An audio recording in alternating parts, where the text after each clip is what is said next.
Well, I'm excited for this week. Last Sunday, we launched into a new series where we are really diving into the life of one of my favorite Bible characters. We're diving into the life of Daniel.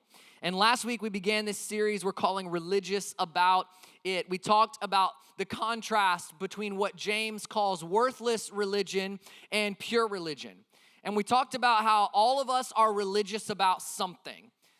All of us are religious about something in our lives. It might be your gym routine. It might be your diet. It might be your sleep cycle. All of us are religious about something. And we saw the way that Daniel, when a new king came in, conquered the land that he was living in and took his people into exile, completely shifting the culture that he had been a part of his entire life. We saw how Daniel stood firm in his identity and in his convictions in such a way that he didn't just stand firm, but he stood out in Babylon. We talked about how he didn't just survive Babylon, but that he actually thrived in Babylon. That God actually used him in Babylon, not to be overwhelmed by the shifting culture, but to stand firm in the shifting culture. And how many of you know that we need to be people that know how to stand firm in a culture that is shifting? We need to be people that know how to hold our ground. We need to be people that are not wishy-washy on what we believe. We know what we believe. We stand for what we believe. And like Daniel, we are people of both grace and truth who stand firm but also love well. Because what really set Daniel apart was not just that he religiously held to his convictions. It was also that he did it in grace and in love. And so we ended last week, chapter 1, with Daniel standing firm in his identity and firm in his convictions. And what we actually saw was that Daniel was promoted. That a situation that could have led to Daniel being imprisoned in a greater way, it could have led to him kind of being cast aside. God actually used his faithfulness to lead him to a place of promotion within the king's court. And if you have your Bibles this morning, you can turn to Daniel chapter 2. Daniel chapter 2. That's where we're going to pick up the story today. And what we know about Daniel in this next story that takes place in chapter 2 is that Daniel has now been serving in the king's court for about 2 years. And so scholars think that Daniel was probably around 15 years old when he was taken into captivity in Babylon. So when we talk about this man of God taking a stand and standing firm and loving well, we're talking about a teenage boy. We're talking about a boy who had been so raised in his convictions that even separated from his parents, separated from his culture, he was able to stand firm. And so we catch up with him at about 17 years of age. And if I'm really honest with you this morning, I almost skipped chapter 2 of the book of Daniel. And here's why. Because Daniel's life is so prolific. There's all of these huge marquee mountaintop moments that even over the next couple weeks, we're going to not be able to hit every single detail of his life. And man, chapter 1 from last week, I just got to be honest with you, chapter 1 preaches itself. I mean, like a new culture comes in, and in a shifting culture, this young man stands firm to his convictions, holds true to his identity, and he stands firm even in a shifting culture, and he's promoted. Let me tell you, that'll preach. Like we want to hear that. Chapter 3 of Daniel, some of you will be familiar with, Shadrach, Meshach, and Abednego thrown into the fiery furnace. God shows up in their most desperate moment. Let me tell you something, that'll preach, and it's gonna preach next week. Chapter 6 of Daniel, you'd be familiar with it if you grew up in Sunday school and church. Daniel is thrown into the lion's den for his convictions again. God shows up at the most desperate moment. That will preach. And I got to be honest, when I was prepping for this series, I was like, I want to get to the ones that preach themselves, you know? But then I realized that the reality is none of the marquee moments we know of Daniel and his friends' lives would have even happened if it weren't for the boldness that Daniel displays in chapter 2. Because what we find in chapter 2 of Daniel is that King Nebuchadnezzar is now essentially out for Daniel and all his friends' lives.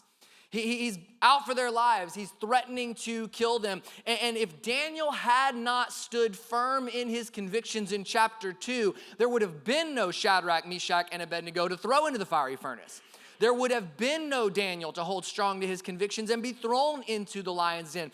So we cannot tell the story of Daniel's life without observing and recognizing and learning from what he did as a 17-year-old young man in chapter 2. And we begin the story with King Nebuchadnezzar asking something that is impossible of his royal court. Anybody ever felt like you're just set up for failure?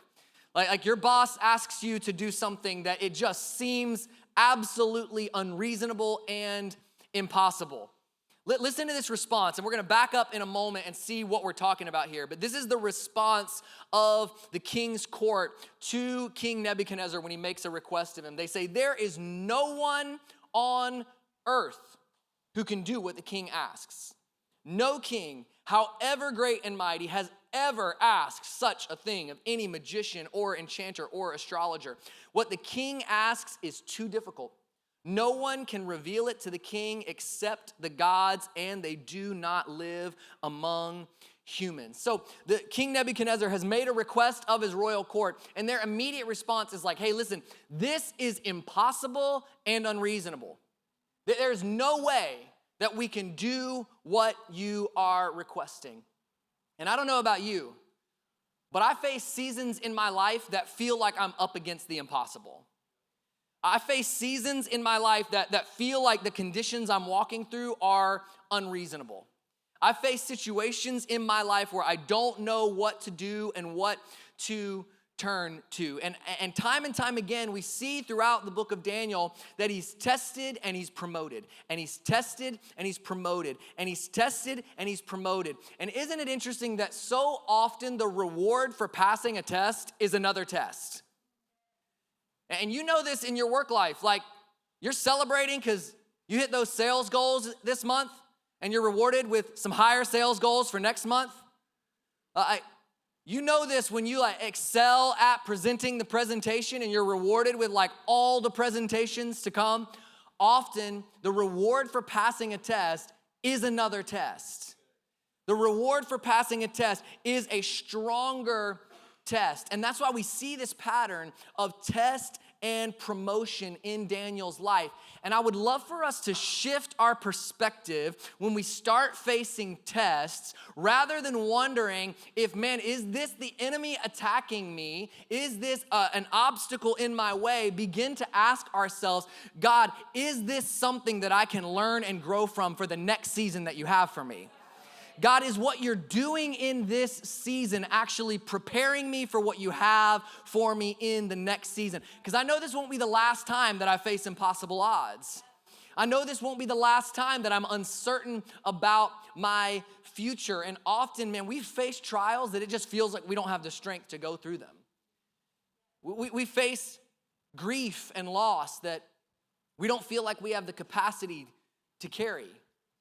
We deal with sin that just seems like it continues to recur and that we just can't seem to shake. And so I think we can learn something from the way that Daniel faces what has been set up as an impossible circumstance. Beginning in verse 1 of Daniel chapter 2, it says, "In the second year of his reign, King Nebuchadnezzar had dreams. His mind was troubled and he could not sleep." Now I'm gonna stop there for just a moment, because I don't know about you, but there's not much more relatable in Scripture than someone who is trying to get some rest, but is troubled and cannot sleep. There's not much more relatable than laying your head on the pillow and just trying to go to sleep, and that's the moment that all of a sudden you're like, man, I don't know where my birth certificate's at. You don't even need it. You just don't know where it's at, so you start stressing out about where it's at. You lay down on that pillow and you're like, I haven't seen my passport in a while. It's like when you lay down to go to sleep, it's like your mind just does a search of inventory of what can I find to worry about? What can I find to run around on the hamster wheel about instead of getting good rest? So I feel for King Nebuchadnezzar in this moment. He is not a good guy, but I can relate with what he's going through in this moment. He says he was troubled and he could not sleep. So the king summoned the magicians, enchanters, sorcerers, and astrologers to tell him what he had dreamed. When they came in and stood before the king, he said to them, I have had a dream that troubles me, and I want to know what it means. Then the astrologers answered the king, my king, live forever. Tell your servants the dream, and we will interpret it. The king replied to the astrologers, this is what I have firmly decided. If you do not tell me what my dream was and interpret it, I will have you cut into pieces and your houses turned into piles of rubble. That escalated quickly.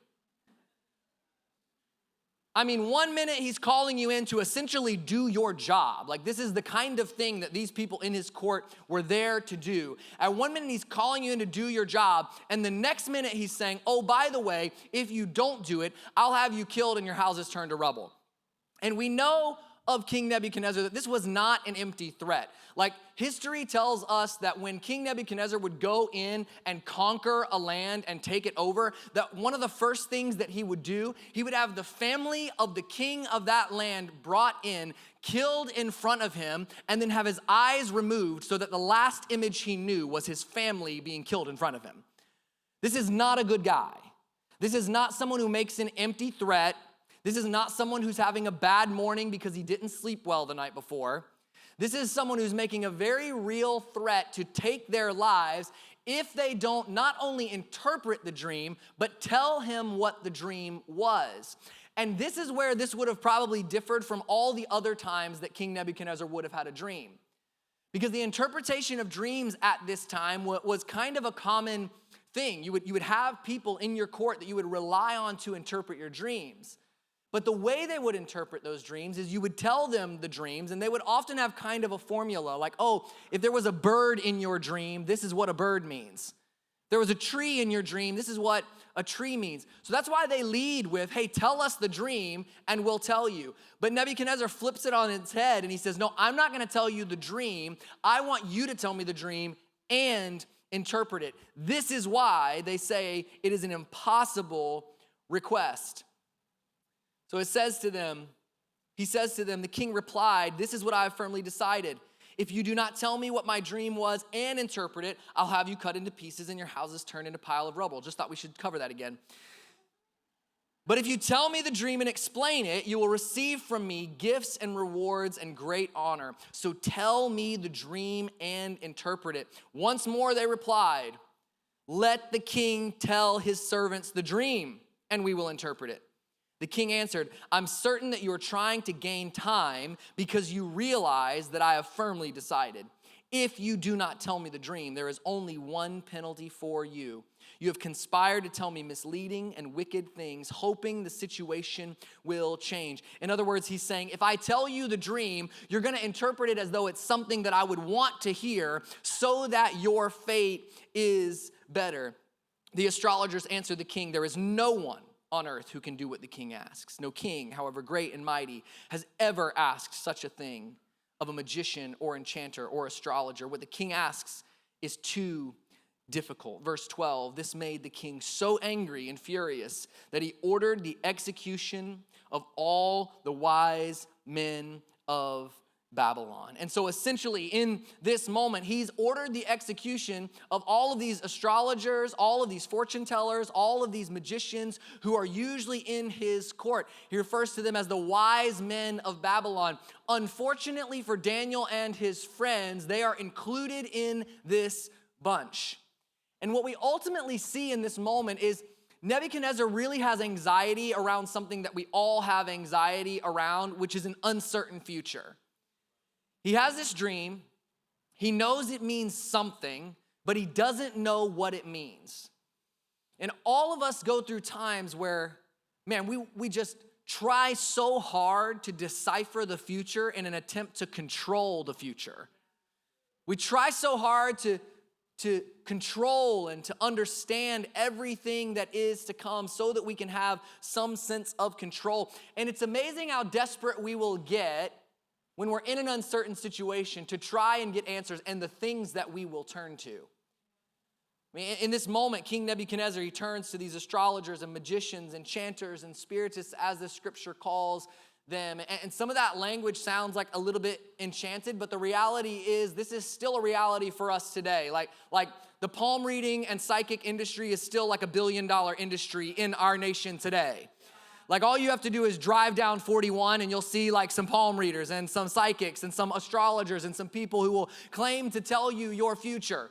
All you have to do is go out to siesta at sunset and see the drum circles of all the people like waiting for the portals to open up. Like this is a real thing that happens in our city every day. And he turns to them, and I gotta be honest, like we gotta be careful as followers of Jesus about where we turn when we're uncertain about our future. We gotta be careful about the things that we turn to. And man, I know some of you, maybe even in your own life, you've dabbled and you've wondered and you've looked and you're like, well, maybe I'll just check, my astrology. I'll just see what this is or what that is. I want to give you a few scriptures about where we are and where we are not to turn when we are uncertain about our future. In Leviticus chapter 19, verse 31, it says, do not turn to mediums or seek out spiritists, for you will be defiled by them. I am the Lord your God. In chapter 20, verse 6, he says, I will set my face against anyone who turns to mediums and spiritists to prostitute themselves by following them, and I will cut them off from their people. Time and time again throughout Scripture, God is clearly telling his people, listen, if you are concerned about the future and if you are concerned about the uncertainty of your life, there is one place to turn, and it is me. There is one place to turn, and it is God. There is one place to turn. And so Nebuchadnezzar is going to kill all the wise men of Babylon. He sends out one of his men to actually begin and go and find them and execute them. And it says this, in verse 14, it says, when Arioch, the commander of the king's guard, had gone out to put to death the wise men of Babylon, Daniel spoke to him with wisdom and tact. Once again, I just want to highlight what we talked about last week, that Daniel is always set apart for his wisdom and his tact when he's dealing with people. Daniel is always set apart for the way that he approaches a conversation. And oftentimes we are so concerned with the content of our conversation that we don't actually pay attention to the approach in which we come to the conversation. The way that we actually have the conversation. You can be right and still be a jerk. Like you can be right and still actually not gain any ground with somebody because of your approach. And I don't think it's any mistake that all throughout the book of Daniel, we keep finding that one of the things they note that sets him apart is his wisdom and his tact when he goes and he has these conversations. And it says, at this, Daniel went to the king and asked, sorry, I skipped one actually. It says, when Arioch of the king's guard had gone to put him to death, Daniel spoke with wisdom and tact. He asked the king's officer, why did the king issue such a harsh decree? Arioch then explained the matter to Daniel, and at this, Daniel went into the king and asked for more time so that he might interpret the dream for him. I love in this moment that Daniel steps into the impossible situation and takes the responsibility on himself. He didn't have to do this in this moment. In fact, a lot of the people's lives who are threatened in this moment would not be people that Daniel aligned with in any way. Daniel and his kind of band of brothers, Shadrach, Meshach, and Abednego, they're kind of all seen together throughout this scripture as kind of standing firm in God's word, but they're also often lumped in to this category of magicians and enchanters and spiritists. And man, sometimes it would be easy for someone in Daniel's position to be like, look, I'm good with God, come what may. I love that Daniel actually had concern for a group that he wasn't actually connected with. That Daniel had concern for a group of people that he actually lived diametrically opposed to in his approach for life. And I want to draw out this morning 4 ways that Daniel approaches this impossible problem that he has, because I believe we can learn from it as we approach what seems like impossible problems in our own life. And the first thing is this: Daniel simply faces the problem head on. He faces it head on. Notice in verse 16 that it says, at this, Daniel went into the king and asked for time so that he might interpret the dream. He went to the king. What we see time and time again in Daniel's life is that Daniel does not back down from difficult conversations. Remember in chapter 1 when he's asked to eat the food of the king's table. And Daniel, in that moment, what does he do? He initiates the conversation with his superior and he says, listen, could I please eat what I am supposed to eat under the covenant of my God, and then will you test us at the end and see what happens? He actually goes and he has the hard conversation. He doesn't just sit back idly by and say, I'll just go along with it, it'll probably be fine. He also doesn't hide from it and run from it. He faces the conversation head on. And in this moment, he goes right to the man who has decreed that his life should be ended. I don't know about you, but I don't know if that would be the first place that I would go. Like, I don't know if knowing what I know about King Nebuchadnezzar, I don't know if the first thing I would do, I saw your face, Carlos was like, you're good.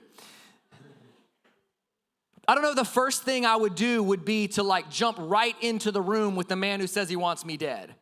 I think I might say like, is there someone else I can talk to that can maybe go tell him for me? But he goes right to the king and initiates the dialogue. And man, I would ask us this morning, what problem are you avoiding? What conversation are you not having? What issue in your life are you acting like is not an issue in your life? What are you refusing to face head on? What conversation are you delaying? Man, so often when we face problems, our knee-jerk reaction is to procrastinate. It's to act like, man, nothing's wrong, nothing's going on. And you might be thinking like, yeah, but I don't have anybody out to kill me and take my life. But you also might have like habits in your life that will kill your marriage and you're acting like you don't. Like, you also might have some brokenness in your life that needs to be dealt with, because if it doesn't, it's gonna continue to fester and it's gonna continue to grow and it's gonna get you off track in your life. We cannot afford to ignore the problems that we have just because they seem impossible. We cannot afford to ignore the situations right in front of us just because we don't know the answers. And here's what we see all throughout Daniel is that hard conversations and healthy confrontation, they require humility of us. They require humility. They require that we actually go and that we acknowledge that there is a problem. We acknowledge that there is a conversation to have. We acknowledge that there is something to work through. A few years ago, Kristen and I, we were living in a house in Lakeland that was downtown, and so our parking was kind of all around the back of the house. So the back door of the house was really like our main entrance. It was the door that we kind of went in all the time. And we lived in that house for 5 years. And in year 1, the back door doorknob broke. And like it would still work if, when you went to close it, you turned it and slightly lifted it up and then closed it. Anybody have those things in your house that like you know how it works? Like, you know how the drawer works, you know how the door closes, you know the window that opens a certain way and won't close a certain way. Like, we all have those things in our homes that we just get used to living with and we know how they work. And so we never fixed that door. We just got into the habit of every time we would come in the back door, we knew we couldn't just close it. We knew that you had to like actually turn, lift, and then close it. And that became like our default way of closing doors in our house. Like every time we would come in, we just turn, lift, close, turn, lift, close. And then one night we had some friends coming over. They were coming over to have dinner and do a little game night at our house. And my friend Joel and his wife, they pull up and I hear them. So I text him and I say, hey, the back door is unlocked, just come in. I hear him come in and then I just hear like bang, bang, bang, bang, over and over. And he comes walking in the living room and he's like, hey, your back doorknob is broken. Now, it's been like this for like 4 years. And I'm like, no, it's not broken. He's like, it is broken. I'm trying to close it and it's just like not doing anything. I'm like, it's not broken. He's like, it's broken. So I go back there and I do a little twist, turn, and close. And then I look at him like, why didn't you think of that? Like, clearly, I mean, it closes just fine. But the reality was, it was broken. I had just gotten so used to orienting my life around the brokenness that I didn't treat it like it was broken. And so often in our own lives, we get so used to the brokenness and dysfunction and things that we haven't dealt with in our own life that instead of dealing with them, instead of having the hard conversations, instead of actually getting healthy, instead of actually growing, instead we just orient our life around the brokenness rather than dealing with the brokenness. And sometimes it takes someone else in our life coming along and saying like, hey, that's broken. That's messed up. Marriage will do it for you. If you're not married, marriage will do it for you, because you'll grow up in a house where all of these things seem normal and all of these things seem like the totally normal response to things, and then you'll get married and your wife will go, that's not normal. But I love in this moment that Daniel approaches it head on. He doesn't pretend like it isn't what it is. And sometimes in our own lives, we got to start calling things that are broken, broken. We got to start calling things that are dysfunctional, dysfunctional. We got to start calling things that are sin, sin. Not because we want to be buried under guilt and shame, but because we want to live in the freedom that's available for us if we actually approach the things that need to be dealt with in our lives. And I love in this moment that Daniel steps into the moment, because the mark of someone who can stand firm through escalating tests and trials, which is what we see in the life of Daniel. I'd love to tell you that every test he takes gets easier. Every test he goes through gets harder. Every test he walks through gets more difficult and requires more of him. And we love the things that we interact with to be tested. Like, you're glad that the safety systems in your car were tested. You're glad that the medication that you put into your body has been tested. But we don't like to be tested. We don't like to be the ones tested. But why do we like things that are tested? We like things that are tested because the test proves that they can do what they say they can do. And the reality is true for you and I, that when we go through tests of faith in our lives, the reality is that it actually proves that our faith in God can stand the test of time. That it proves that what God can do in our lives is more than what we can do with our lives. And so the mark of someone who can stand firm in those escalating trials and tests is a willingness to face problems and have hard conversations. To just simply face the problems and have hard conversations. I believe this is what sets Daniel up for the success that we see him having all throughout his story, is that he faced the problems head on, but he didn't just face them head on, and he didn't face them alone. The second thing Daniel did is he faced his problems with praying friends. With praying friends. Look at verse 17. It says, Daniel returned to his house and explained the matter to his friends, Hananiah, Mishael, and Azariah. He urged them to plead for mercy from the God of heaven concerning this mystery, so that he and his friends might not be executed with the rest of the wise men of Babylon. I love that he runs to his friends. It says he explains and they pray. Man, can I just tell you this morning, like, if you're facing your issues alone, if you got it, if you're good on your own, you are in a vulnerable position.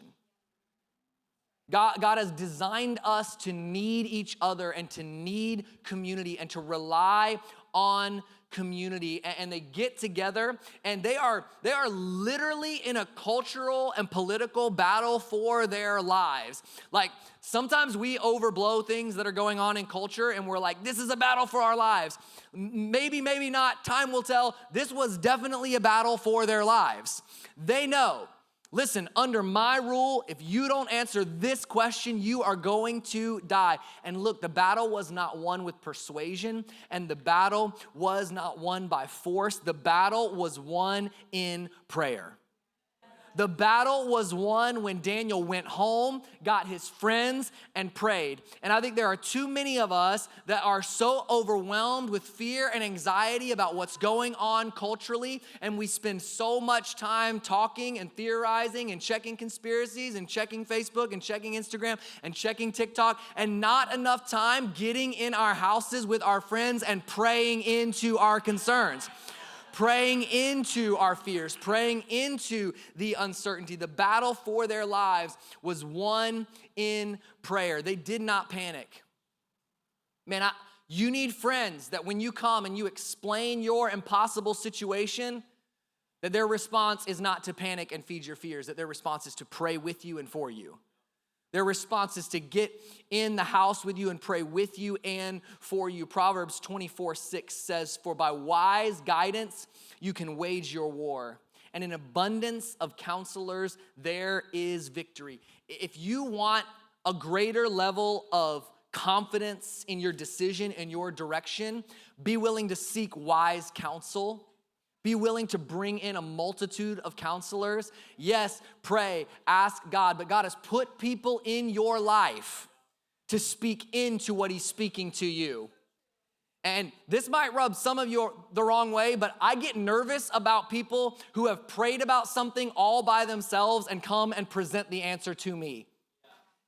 I get nervous because I've seen time and time again, man, sometimes what you need is the advice of wise counsel to say, hey, listen, have you thought about this?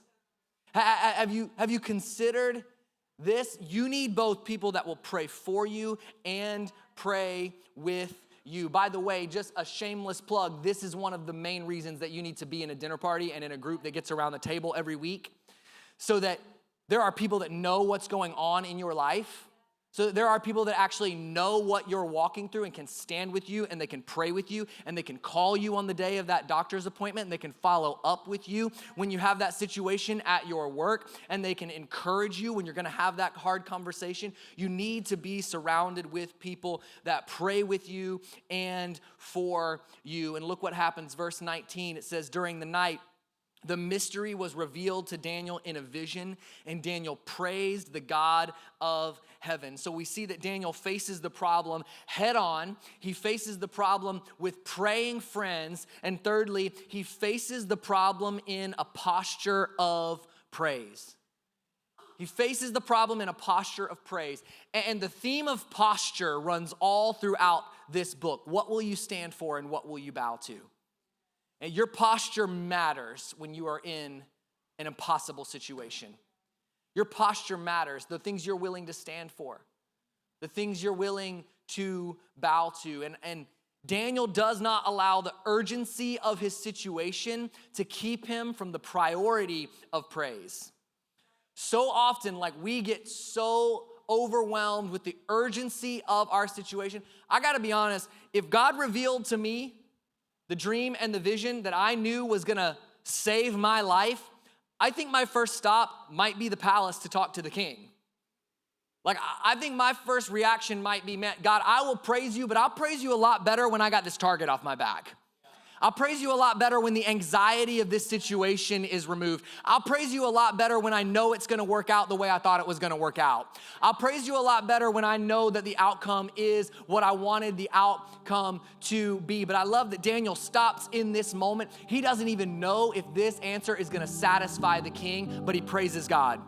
He trusts God enough in this moment to say, man, God, I trust you more than I trust whatever the king is gonna say to me in this moment. And nothing reveals your priorities like a crisis.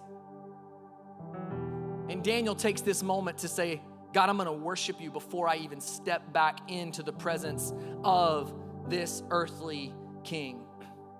And he goes to the king in verse 26. It says, the king asked Daniel, also called Belteshazzar, are you able to tell me what I saw in my dream and interpret it?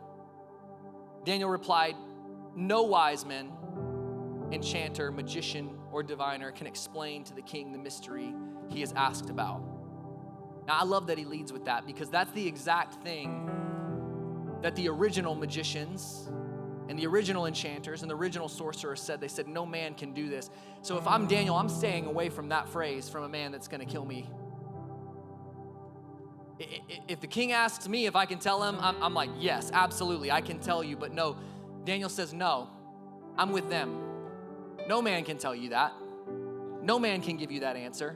See, I love this divine setup that from the very beginning, even the people that don't follow God are saying nobody but God could tell you that.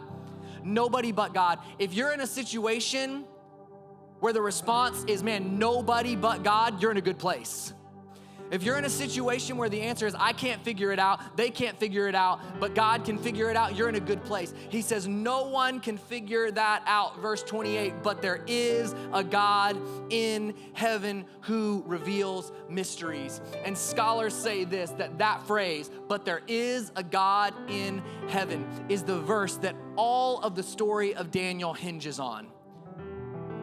Because up to this moment, he's been living out his convictions. But in this moment, he actually declares the source of his convictions. And he says, listen, I can't do it, but there is a God in heaven. And he goes on to explain the dream. He goes on to tell about how the dream represented these different kingdoms that would come and how each of those kingdoms would fail. And it's amazing. You can research it historically. Each of those kingdoms have come and many of them have already failed. And then he says this, though. He says, but a kingdom will be established by God, and it will be a kingdom that does not end.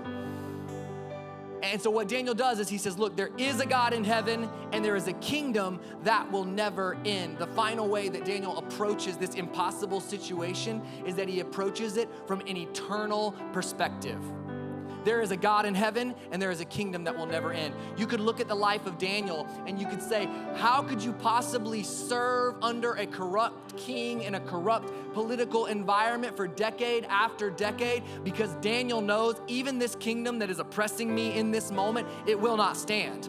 The kingdom that will come after it, it will not stand. The kingdom that will come after it, it will not stand. But there is a kingdom coming that will not end. And when you serve the God in heaven that can reveal mysteries under the kingdom that will not end, you don't have to get too worried about your current circumstances and your current situation, because you have an eternal perspective on what God is doing. It's as the Apostle Paul said in 2 Corinthians chapter 4.